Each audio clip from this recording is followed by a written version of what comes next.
Hello guys, जय मैथिल जय मिथिला। मैं बिंदु झा अपने ब्लॉग में आप सबका बहुत बहुत स्वागत करती हूँ। अभी टाइम हो रहा है 10:30 बज रहे हैं। मैं आपको दिखाती हूँ, ये बीमार गाय है, इसके पैर में घाव हो गया है। अभी हम इसकी सफाई करेंगे, खाना देंगे। देखो ये कितना मजबूर और लाचार है। आप लोग प्लीज़ वीडियो में बने रहें, मैं आपको दिखाती हूँ इस गाय के पैर की क्या हालत है। थैंक्स।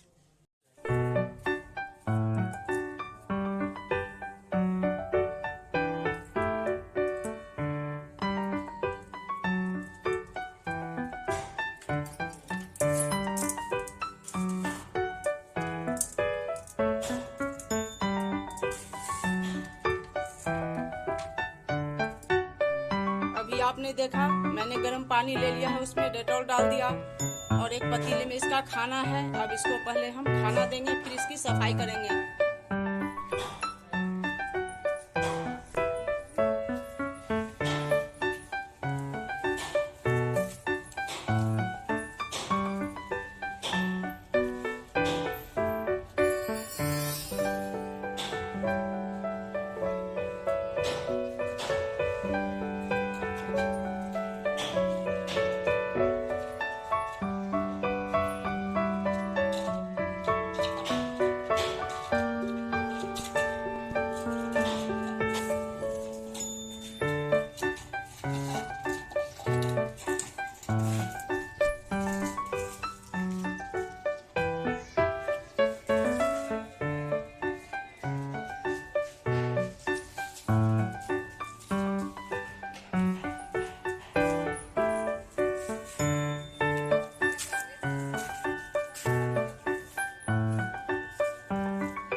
गाइज आपने देखा, अभी मैंने इसको खाना दिया और पैर में घाव था, उस पर मैंने इसको गर्म पानी डेटॉल वाला लगा दिया है।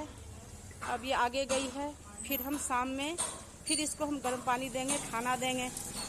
आप लोग ये वीडियो, मेरा ये ब्लॉग देखना, अच्छा लगे लाइक और सब्सक्राइब करना। गौ माता के लिए एक लाइक तो बनता है दोस्तों। थैंक्स, धन्यवाद। मैं दिखाती हूँ ये यहाँ से कैसे खुशी खुशी जा रही है। यहीं मैं अपना ब्लॉग एंड करती हूँ।